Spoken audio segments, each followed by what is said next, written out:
Baik, Assalamualaikum warahmatullahi wabarakatuh. Perkenalkan, nama saya Andita Risana Nur Asima Papada dengan NIM 2402095020131 dari kelas P3G.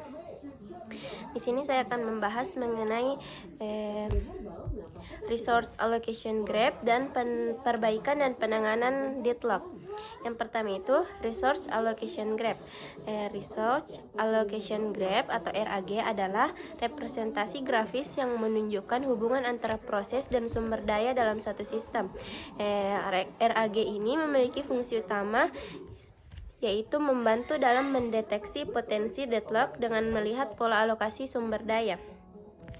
Adapun komponen dalam RAG yaitu yang pertama node atau simpul.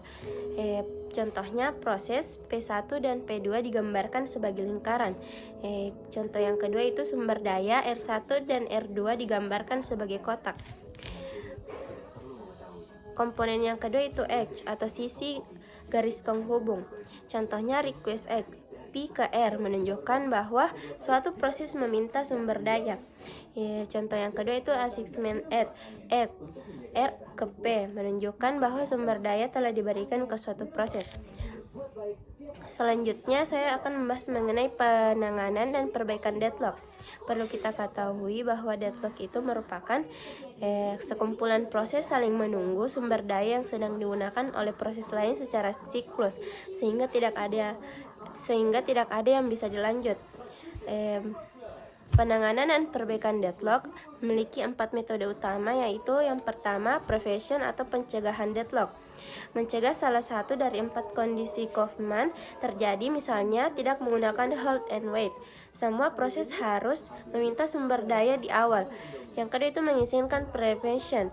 Jika proses menunggu terlalu lama, sumber daya bisa direbut. Metode kedua itu avoidance atau penghindaran deadlock, menggunakan algoritma Banker algorithm untuk memeriksa apakah alokasi sumber daya aman sebelum diberikan.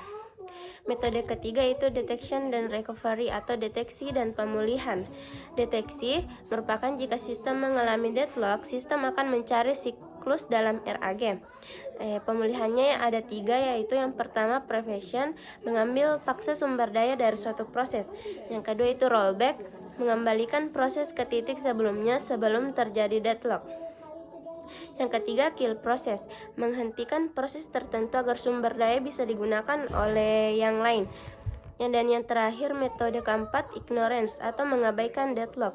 Beberapa sistem seperti Linux memilih untuk tidak menangani deadlock secara langsung, melainkan membiarkan administrator menyelesaikannya jika terjadi deadlock. Baik, itu saja yang dapat saya jelaskan mengenai RAG dan penanganan dan perbaikan deadlock. Sekian dan terima kasih. Wassalamualaikum warahmatullahi wabarakatuh.